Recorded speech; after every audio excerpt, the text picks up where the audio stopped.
to be here. This is awesome. I'm genuinely really fired up about this. So go for it. Let's do this. Okay. All right. Who wants to go first? I'll go first. So even though it would make sense to start with like the first question, we just start from the bottom up. Sure. It's like more logical, makes sense. Yes. So let's just start with like how and why did you get into the field that you're in right now? How and why did I get into the field? Well, it's funny because my career, the way I describe my career trajectory very simply is investment banking, professional skydiving, life coaching. It's like, yeah, that's normal. So the investment banking part is not really as relevant because that's not what I do anymore, but it helped me afford to become really good at this thing I really loved, which was skydiving. So I spent all the money that I made working in investment banking doing something not that purposeful, and I didn't really know what I was doing after college. You go and you get a job and you learn. At least that's what I did. Mm-hmm. Spent it all getting good at skydiving, and I'm still a professional skydiver these days, but I do it much less. And then so the life coaching came from my professional skydiving career in that I was running a drop zone in Southern California and loving it, getting paid a salary to organize events and coach my friends and compete and train. It was like a dream come true type job. Like no job like that existed where there was a salaried type employee in that type of role. And so one day I'm walking across the drop zone, which is a skydiving center, and this is relevant to this question. I'm getting there. And I remember there was like a gravel driveway. I was walking across it, and it just sort of struck me. Like my intuition just sort of was like, hello, Mm-hmm. hello, saying something to you. Just really subtle, but I heard it. And it was like, I'm really, really happy doing this. I love this. And I just had this foreshadowing moment of like, if this is all that I do, I knew I wouldn't be happy forever. But I didn't know what I was going to do.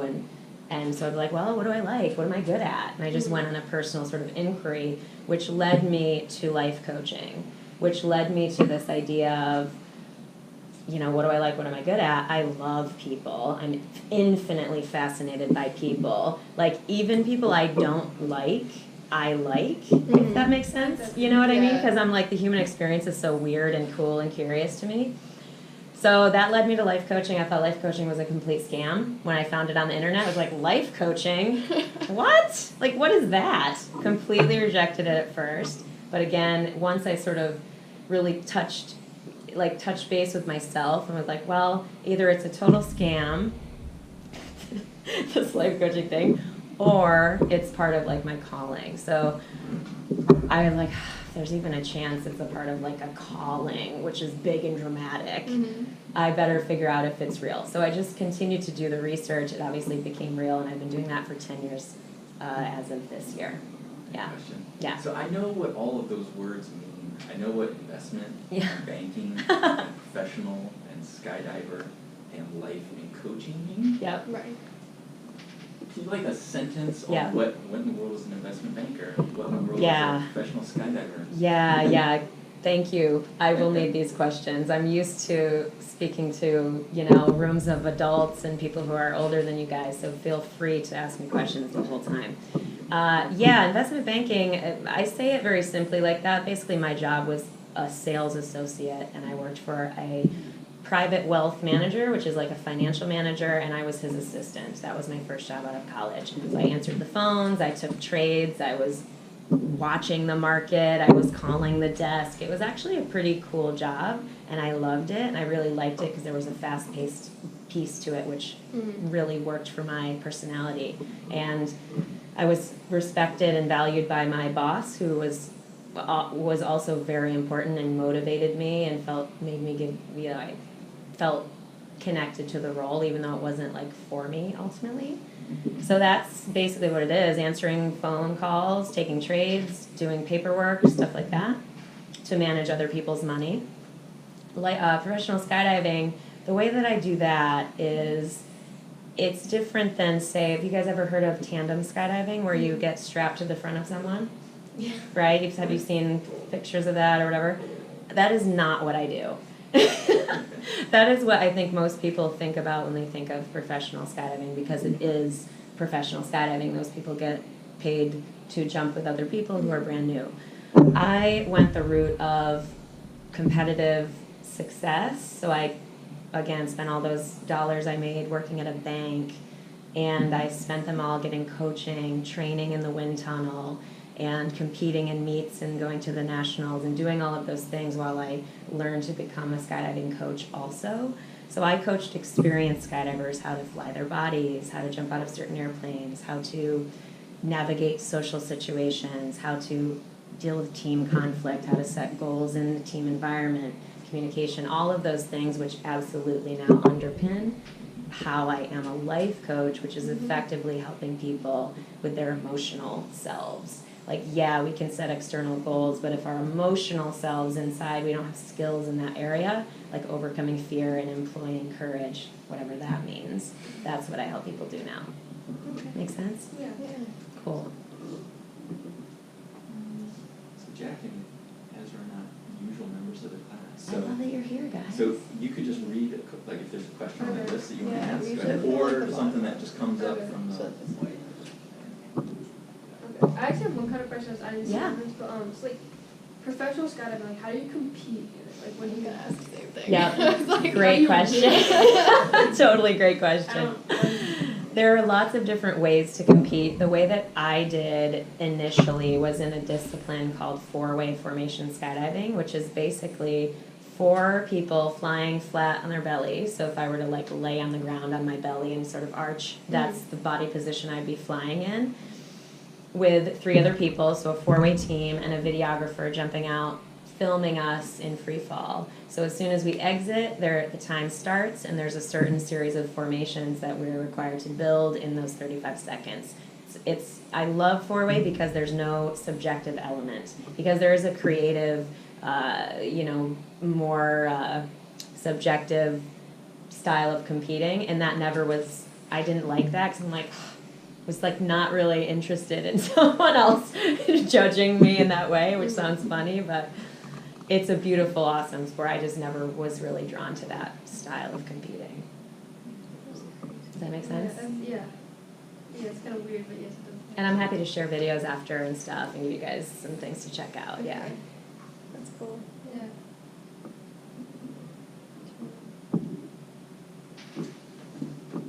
I'm interested in, obviously this, we talked a little bit about the investment thing, but like, on a typical day at work, maybe just what that looks like in skydiving, what that looks like in life coaching. Yeah, I wrote down too. I was like, it's so different in both. So a day in the life of me as a professional skydiver means I'm getting paid a daily rate to go to an event or to go to a drop zone and coach somebody. Most of the time it's at a bigger event. So, and this is the kind of skydiving work that I do still, but very selectively. I'm very selective about where I go and work in skydiving because I did this, and I'll describe it, but I did this kind of work for many years and I got tired. It was a lot of traveling, it's a lot of social energy, and it's a lot of literal physical energy.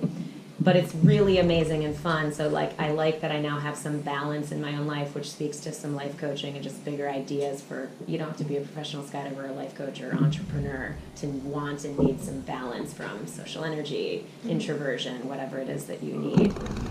So professional skydiving day is I show up at the drop zone early in the morning, have all my gear, and I immediately start socializing with people and seeing who's there. I'm there usually for a purpose, to coach a certain style of flying.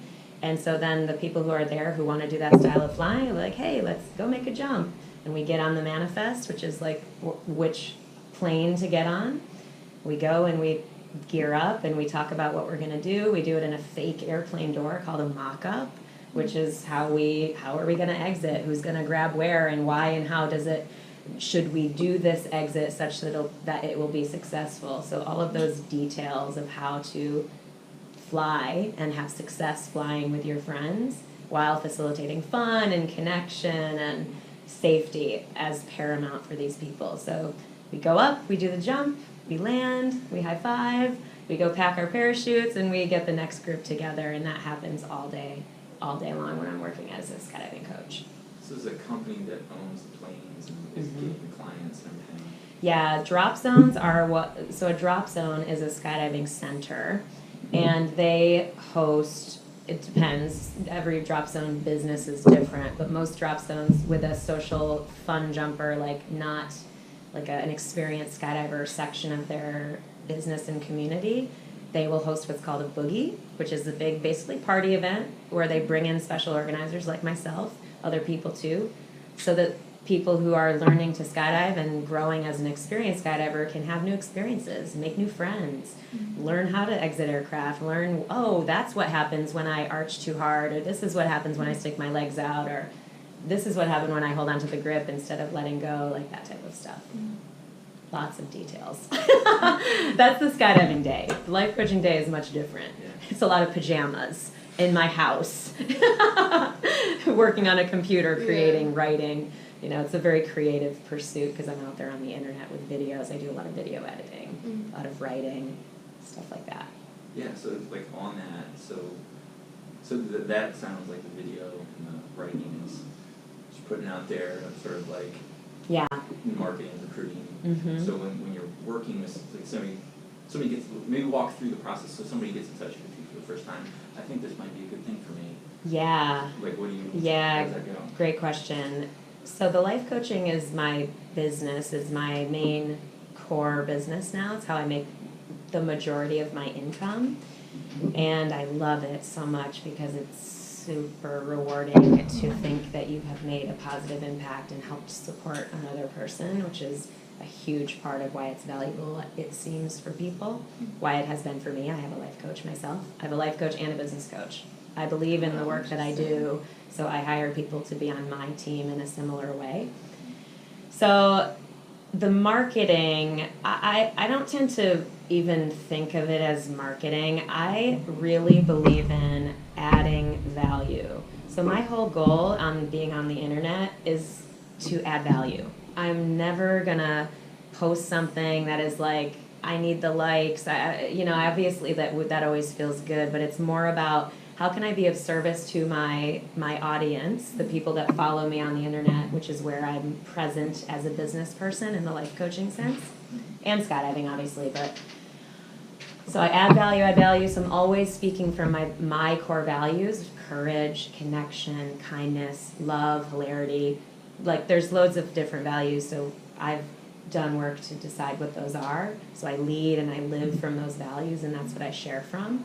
So in doing that, I'm ideally building trust such that when someone ends up having a challenge, they're like, oh, okay, that Mel, I think she's a life coach, and she's cool. Like I've followed her for a long enough time that there's some level of trust, or I've met them in person and there's some level of trust built there as well.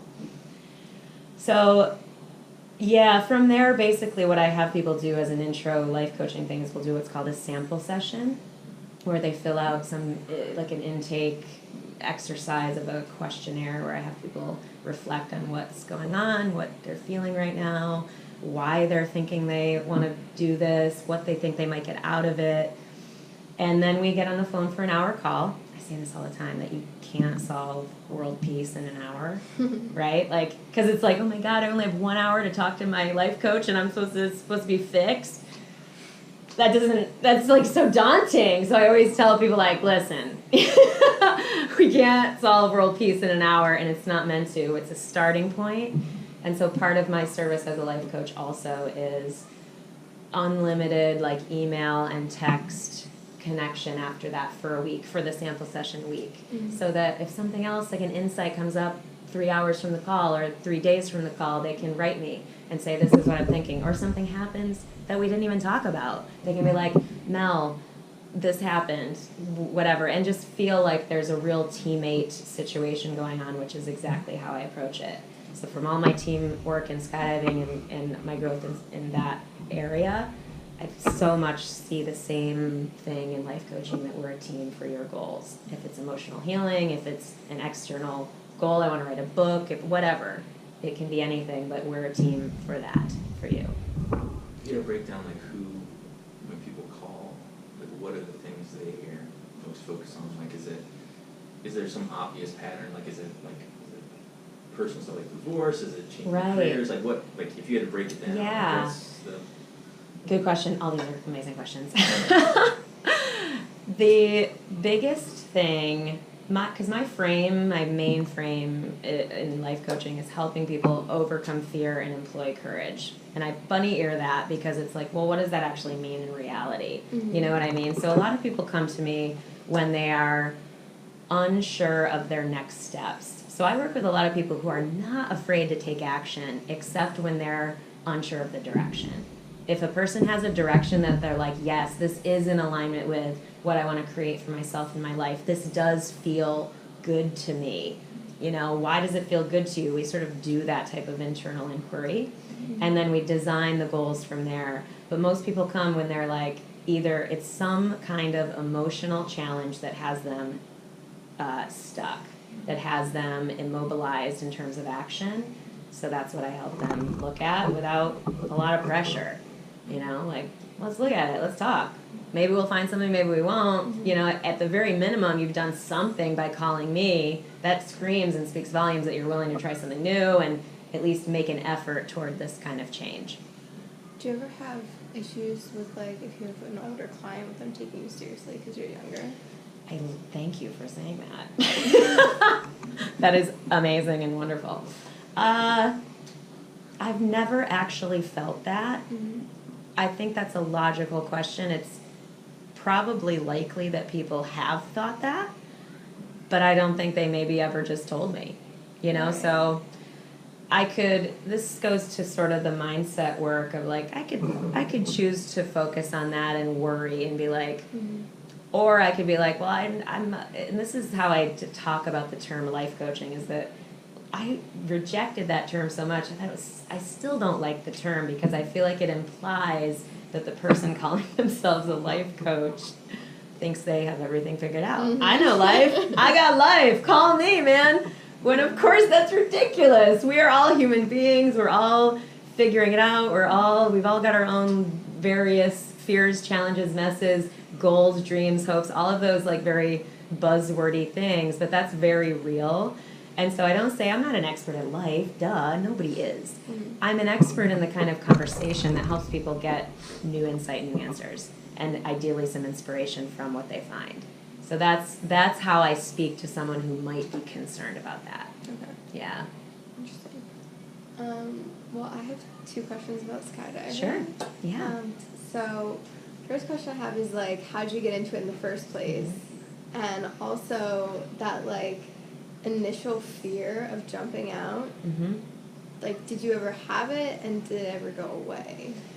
Great questions. How I got into it is I'm from an aviation family. So my dad is a pilot, and he has basically an airport at our house. It's a grass strip at the end of a dead-end road. So I grew up with aviation and flying. My first flight was at 3 months old. My dad met a guy who was a skydiver. They're like, let's open a drop zone at the house. And they did. Okay, so it's like just totally in my family. I was exposed to it at a young age, and I feel super grateful for that because I have experienced so much joy and love in my life, so many life experiences I could never even dream of having because of my path in skydiving. Mm-hmm. So I'm super thankful for finding it that young. But yeah, I jumped when I was 18 years old, and the rest for me was proverbially history. Like I was hooked immediately.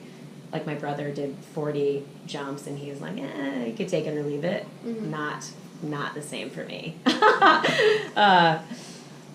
What was your other question? Yeah, the initial fear. Oh, the initial fear. Okay, so there's a distinction in overcoming fear that I like to speak to relative to this question about skydiving fears, because skydiving has a very real element of mortal danger. Like you can actually die. Yeah. So of course we would feel fear at a potential mortal risk, like a fatal, like literally fatal risk. So what is interesting about overcoming fear in other areas is that it feels the same.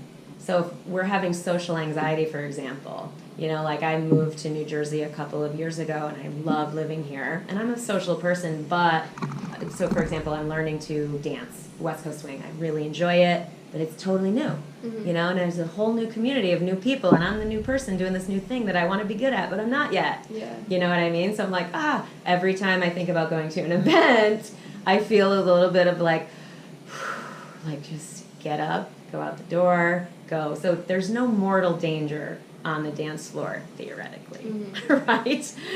Theoretically, I'm not going to be dying on the dance floor, but somebody exactly. We should Google that and figure it out. Sorry, that's dark humor in my mind. So how did I overcome it is that you prepare, so you acknowledge that you feel this fear. So you feel it and you're like, oh, what is that? Okay, cool, I acknowledge it, I notice it. Have you guys had that experience where you feel it come up in your body some way? Yeah. Like for me, it comes up in the tightening of my chest. My throat tends to constrict when I feel fear. I tense up kind of sort of holistically in my body. So a lot of like physiological first, I do that. I physiologically address it where I breathe. I sort of allow my muscles to start to relax. And this is in any scenario, skydiving, social anxiety, whatever type of fear. I feel it. I start to physiologically address it by coming back to the present. And then I do a bunch of different things, but I learned, so skydiving, you have to learn how to do it. It is not wise to just go, oh, I'm diffusing my fear because I'm breathing, go me, and then go jump out of an airplane having learned nothing about the gear or how to fly or how to land a parachute. Right. Like that would be super reckless and totally uncool, right? Yeah, like, no, I'm not interested in reckless life, right? That's not what overcoming fear or courage is, theoretically. It's the balance of how much prep does it take to get me to a point of because you'll likely still feel the fear, right? So I'm going to diffuse my fear by learning, by educating myself, by practicing in ways that are not as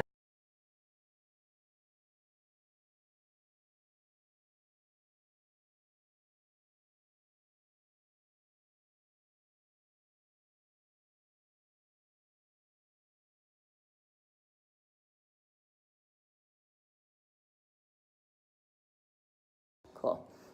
So yeah, Alex Hillman, free solo, yeah. So how do you personally just sort of assess risk, danger? Such a good What's question. reckless? Because a lot of people, the quote from the movie is like, everyone who does free soloing, it ends in death. Oh my God, one of these times. It's such a it's so interesting that you're bringing this up because I've talked with a number of people about this because of this movie coming out. Yeah. That it's unique for everyone. Like Alex in the movie, I don't know him, right? He clearly has a level of risk tolerance and a value set that has him engage in climbing at that level, at that risk level, right? Like me going to a dancing thing by myself, some people might hear that and go, never in a million years would I do that. Like that's just way too far out for them, right? Because maybe their social stuff or their fears or their desires to connect, they might be more introverted than me, I'm more extroverted. Just, it doesn't matter per se. The reason I'm bringing this up is that it's relative to each of us. So I'm an oddly risk-averse skydiver as well. So like I'm pretty risk-averse as a person, which is partly why I'm in the career that I am, because I felt so much fear and anxiety in my own self that I had to learn skills to overcome that. Otherwise, I would just not do much with my life and not really experience life more than I, kind of deep down really knew I wanted to. So that's the question. For each person, they have to look at, what do I care about? What are my core values? Like, why would I want to do this thing that is sort of intuitively maybe calling me, climbing El Cap, again, not necessarily going to be something I want to do. Skydiving, not necessarily someone wants to do, you know what I mean? But there was something in me that was like, there was something in there about life experience, about experiencing life beyond what I think is possible, which is a lot of what skydiving has given me, is this idea of like, I did this thing and there's no way I could jump out of a perfectly good airplane, right? Like everybody says that, right? You've heard that? How could I jump out of a perfectly good airplane? Well, I can't. Theoretically, my mind tells me, my fear tells me that's not possible. So when I do it, it informs me that my brain is wrong sometimes. Mm-hmm. My fear is often wrong. So it just calls me to question it. So I might go, do I want to free solo El Cap? And I'm like, well, do I? And I go and I think about it. And I'm like, well, for me, not really. Okay, so here's an example. Sorry, I'm this kind of conversation excites me, if you can't tell. Did you guys see the jump where Luke Aikens jumped out of an airplane with no parachute and landed in a net? Did you see that? Well, long story short, one of my friends is a Red Bull athlete, super cool dude. I'm not trying to say that to sound cool, but meaning he does all these wild stunts. Mm-hmm. And I've done stunts as well in my skydiving career where I've stunt doubled people and yada yada. The reason I bring up Luke is that he's a very risk-averse guy. Like, he's super methodical. He will prepare around something such that he can do it. So he literally jumped out of an airplane with no parachute and landed in a 100 by 100 foot net. Like, basically had to fly to land in this net. Even thinking about that is terrifying to me. My values do not have me wanting to inspire people by risking my physical self. So I'm very clear on that. Mm-hmm. Where I risk and I feel called to risk is in an emotional way. So that's why I write the books that I write. That's why I write a monthly column and share about my life and my own fears and my own challenges and my own insights and my own dreams and yada, yada, yada. Because I believe in that type of risk. But that doesn't connect to my mortal physical danger. Does that make sense? So it depends. Just depends. So you have to really ask yourself, what do I care about? And where is my risk tolerance? And do I want to work and do any work to elevate that risk tolerance? Is there judgment in the community? So like if somebody says like, I'm going to jump out of an airplane with no parachute, other people are just like, dude, you're an asshole. I did a whole video speaking on the Luke jump specifically for that reason, because there's something, because I know him and I know how he approached the stunt, I never was worried that he was going to like go in or die, because I know how he approaches stuff. There's a part of you that is always worried because there's a chance, but it certainly can look like that guy's an idiot. Alex Holman is an idiot, right? Because of course, if it's so far outside of our realm of understanding, if I have no idea what it takes to set up a 100 by 100 net, if I have no idea how it would be to fly and how lighting would tell me if I was on target or not, like if I didn't have any understanding of how they set that up for supreme safety, I would think it was an idiot situation too. Mm-hmm. You know what I mean? I would at least be questioning it. This might be an idiot situation, which sounds bad because I don't really say that word ever. But I only say it because it's kind of funny. Mm-hmm. But really it's about understanding what is really going on. So anyway, I could go on, but tell me or ask me more questions if you like. What are you guys getting out of this so far? What's hitting you and speaking to you? I'm actually getting a lot. It's actually really fascinating to learn about like someone else's life as a professional skydiver. Because like I've like watched people like with GoPros like on like YouTube and stuff, like skydivers and like people who do stuff that is very obviously deadly. Mm-hmm. But I've never been like, I wonder what that person actually does, like how they actually live, like because they're just jumping out of like planes and like almost dying. I'm like, are they just like not human? I know. Or they have a screw loose. Right? Yeah, exactly. Like, they don't care. Maybe, and there are people, like, that's the thing, like, have you guys heard of base jumping? Yeah. So base jumping is when you jump off of buildings, antenna, spans, structures, I don't know. I don't base jump, so I don't, and earth, like cliffs. I don't do that because my risk tolerance has no interest in that. There's one parachute. So in this rig right here, there's 2 parachutes. So this is my main parachute here, and this is my reserve parachute. So I jump from heights where if I have a problem with my main parachute, I can use my reserve parachute. I feel safe. That makes me feel good about that. I understand my gear such that I trust it. So that gives me a sense of safety every time I leave an aircraft. In base jumping, you have one single parachute. And again, I don't do base jumping, so take what I say about it with a grain of salt. But for me, I don't like the idea that there's no chance if something screws up. That just doesn't appeal to me. I have no interest in that feeling. You know what I mean? Because I really love my life I love my life. I feel really great in myself and my life. It might be different if I was like really unfulfilled. It might be a direction that was for me. But for me, it's very clear that it's not for me. I have no interest in it. Does that make sense? Mm-hmm. Yeah. I'm interested if you had an answer to what's the worst piece of advice you've ever received. Yeah. I feel like you would have an interesting response. Yeah, I had to think about this. The questions about like what's the worst thing, and I so rarely speak in the negative. Mm-hmm. Like I'm a very positive person. Right, and I have earned my positivity too. So I feel like I'm naturally slanted toward the positive, but I'm also like, I want to be a positive person. So I choose into, that's what my first book is about. It's called One Positive Thought Can Change Everything. Mm-hmm. It's basically a simple like quote book, sort of sentiment book on positive thoughts and how a single thought can alter our feeling, our view, our trajectory, and have a really huge impact. So in thinking about this, I think the worst piece of advice would be something along the lines of playing it safe. And I say that not from a mortality, right? Like I don't say that in the realm of what we just talked about. I say that in the realm of societal convention, as in I went the conventional route and there's nothing wrong with the conventional route. It's all about if that's fulfilling and it serves the person's life. Like maybe like I don't have kids, I don't have a family, so I have a little bit more freedom to expand in my career, in the career like spoke of my life wheel. Mm-hmm.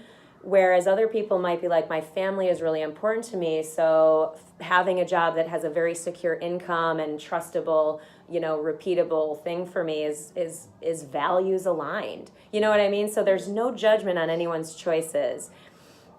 I always come back to just asking for yourself, right? So playing it safe, it points to this, don't be reckless, don't make blind, reckless, like, screw it type choices. We don't want to do that because that implies we're just sort of trying to get out of a certain uncomfortable feeling, as opposed to inquiring and going, is this for me? It might be and it might not be. You know what I mean? So as long as we're bringing consciousness to that, then it's going to likely help us choose a direction that's more of a fit for our own happiness and purpose and fulfillment and connection in life with others. So like playing it safe by blindly following convention, I think is one of the worst pieces of advice. All right. Yeah. How did you prepare to become a life coach? What steps did you take? Yeah, good question. God, I love these questions. You guys are this is awesome. I went to a school program. Another courageous leap, truly, is that it was a school. I didn't have really the money for it. Going back to this is a scam. Better figure it out. Luckily, one of my friends had attended the school that spoke to me the most. And I say school, but it's like a program that it's meant for people who have careers. Like as a continuing education piece, the way that this works is oftentimes people will go into the life coaching route later on. They have certain parts of their life established. So I was working professionally as a skydiver, but at this drop zone in Southern California. So I went to this program which had 3 modules of deep learning about skills for listening. I might intuitively be interested and curious, but how to ask certain questions and different sort of coaching potential directions to help people, different tools that I could use, which I am very organic as a coach, so I learned all that, and I'm very much a customized person. Like, there's not really a cookie cutter thing I run people through. We talk, and I use the tools and skills that I learned through my training when it feels most appropriate for the person that I'm talking to. Does that make sense? Yeah. My favorite question out there, any sort of daily habits and routines? Oh, God, that is such a good question. I drink coffee. That's one thing I admit it. I do like coffee. The weird thing is that my schedule is super weird. Like, it's because I have a ton of freedom, and I really like that. Not a lot of people, well, I don't say not a lot of people, but some people don't thrive in a more open, free sort of lifestyle. And I didn't at first, so I've experimented with the morning routine. Have you ever heard of that? Where you wake up, you meditate, or you listen to, like, so my morning routine when I was really immersed in it was I would wake up, I would have my coffee, I would listen to a podcast or two, which is sort of a continuing education piece for me.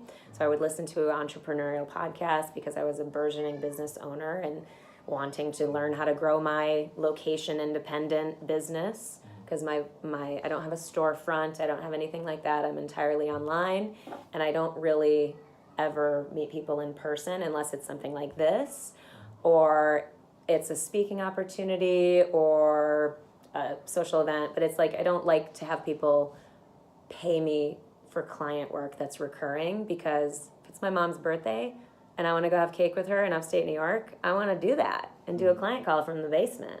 Right. So anyway,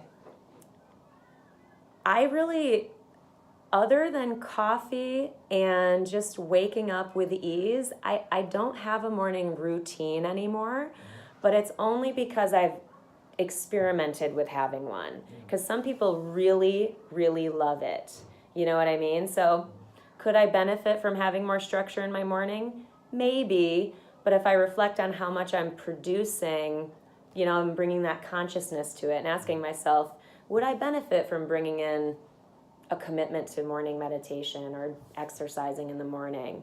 And I just have, because I've iterated and tried certain things, it's sort of shown me that I do well with the freedom. I am not lazy.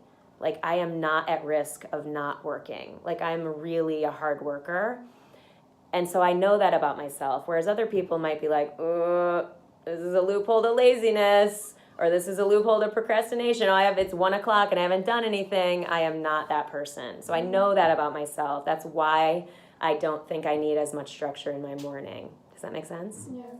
It's kind of funny you say that, because, like, you as a person, you don't really need, like, structure. You thrive well in freedom, and that's kind of like what the school reflects on. Like, Yeah. you have to be a certain type of person to come here. Like, you can't just not do anything.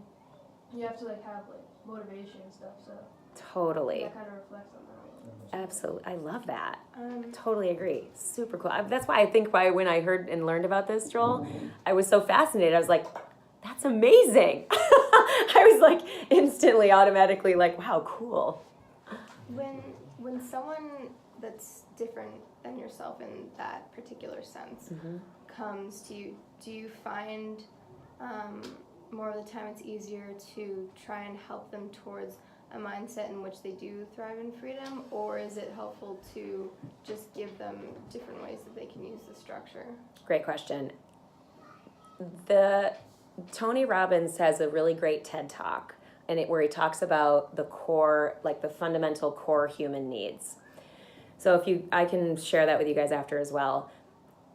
Why I bring that up is that everyone's different in how and what they need, but theoretically we all need a balance of all of them. So we all have this core human need for a sense of security, a sense of sort of control in a positive sense. Like, control, I think, can be heard as a negative word often, but a sense of security. And then there's this other part of us that thrives or needs a sense of novelty and excitement and sort of that edge part of life, that excitement part of life. So if we have theoretically too much safety and security, life can often get really boring. People are like unfulfilled because they're like, it's the same thing all the time, because they may have overweighted this sense of security. Alternatively, if you are like all novelty and you have no structure and no sense of security, then you're likely going to feel anxious a lot of the time. So you can kind of gauge that. So over time, I've experienced both, where and entrepreneurially, I'm getting to your question, I just think this is very relevant because it's applicable to so many things. Once that understanding the need for both was big, especially in a very free and open life, which it sounds like you guys experienced coming here and stuff like that, is that I recognized, I don't want to commit to certain structured pieces, so how can I generate this sense of security for myself such that I feel balanced and safe in the world? You know what I mean? Mm-hmm. So it's like, for me, it was about generating certain varied income streams so that I didn't feel unsafe as a business person. Like, when's my next client gonna come? Am I, like, that's an understandable, logical fear, And also in terms of connecting with family and stuff like that, like, I'm gonna make sure I talk to my mom, and it's maybe not an X number of times, but I've experimented with that, of like, because I easily can get derailed in other ways. So to answer your question, if someone comes to me, my way of doing things, who knows? What I do is I talk to them and I get a sense for where they are emotionally and where their values might point them. And from that, we can entertain. If they're not sure and we're both kind of not sure, we'll experiment in both sides of the house talking about this concept and deciding together what they would like to try as a goal for like the week. Mm-hmm. They'll experiment with it, and then we'll come back and we'll hold them accountable. And we'll be like, well, what happened? What'd you do? How'd you feel?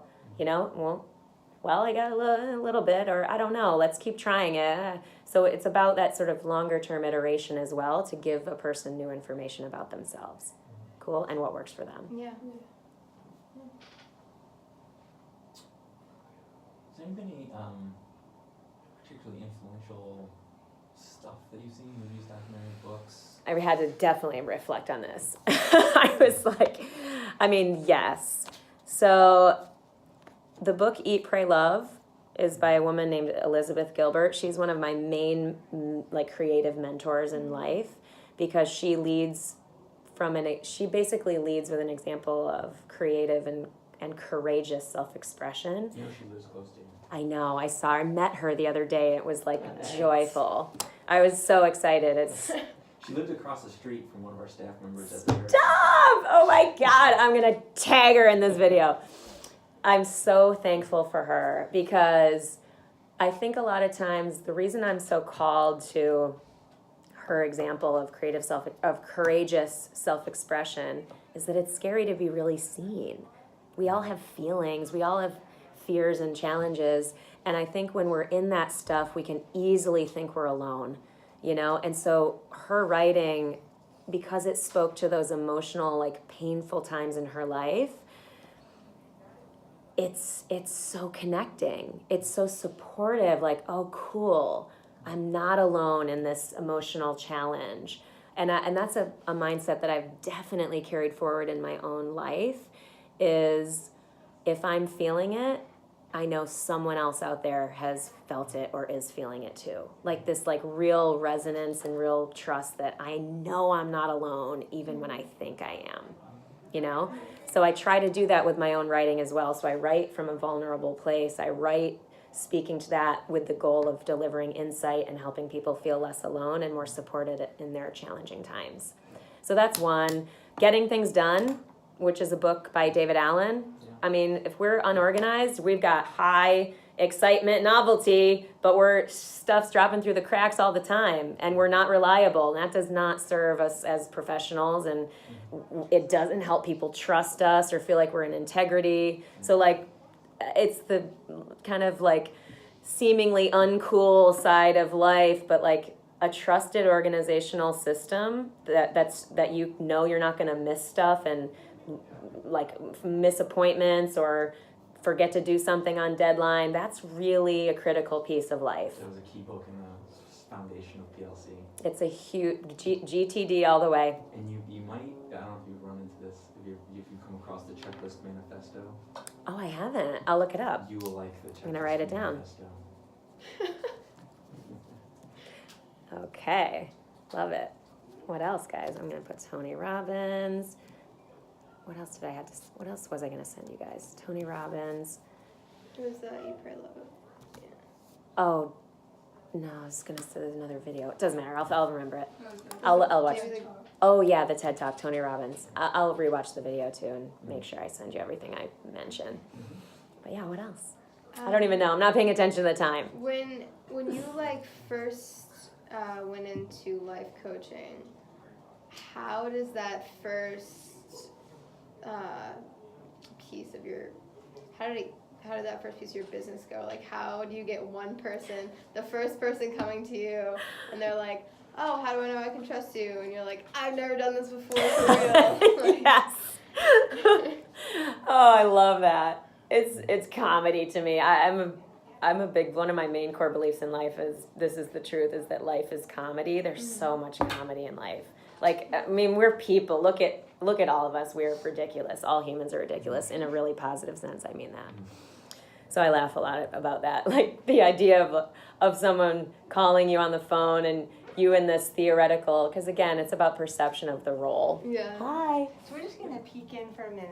So this Sorry is to Blake do That's it. okay. Bowles. I knew. No. I figured you'd be fine. Yeah, of This is course. Blake Bowles. Hi. He's speaking tonight about the art of self-directed learning. Excellent. In that vein. Anyway, just wanted to. You can sit in. Yeah, feel If free you'd to like me join. to stay. Well, we're almost done touring, so. Yeah, yeah. Let's continue. No worries. He didn't really want me to interrupt. But there you go. So early on, the perception is I'm supposed to be in this elevated role, right? So the same thing has happened to me in skydiving coaching, where the first time I started skydiving coaching, I wanted people to I had attachment to the outcome. I wanted them to get something good out of it. I wanted them to like me as a skydiving coach. I wanted to do a good job, whatever that meant to me. So the same feelings were there in life coaching, of course. And that's the thing with anything new that we care about that we're doing, we can watch that attachment to external outcome. As opposed to, I'm making an effort to learn this skill set. I'm making an effort to impact someone positively. Whether I do that or not remains to be seen. The effort is where I find my success because I believe I'm going to be learning. So that came much later, by the way. Okay. So to answer your question, the first parts, I started by doing stuff for free because I wanted to learn. I knew and valued that experience. I sort of knew that the experience would educate me. And I also needed to feel a little bit less on the hook. Like I didn't want to take someone's money when I was like, I don't know if I'm even doing this right. So that's a whole process of rates and how and when do you charge and why and when do you charge. Like I started charging for those initial sample sessions pretty early on from the perspective of buy-in for the other person. Is that free stuff often is less valued by other people. And so I would charge $25 for this, like the sample session. That was my first rate that I charged. I charge $250 for those now, by the way, just to give you a sense of where I am. And that's still a discounted rate in terms of people in entering my business at a more accessible level. So yeah, I did the work through the fear. I acknowledged that I didn't have to be perfect. I continued to support myself by saying the success is in the effort. I debriefed myself. Similarly with skydiving coaching, I got feedback. I listened. I was courageous enough to ask for the feedback, which is not always fun to hear. especially when you're caring and wanting to be good at something.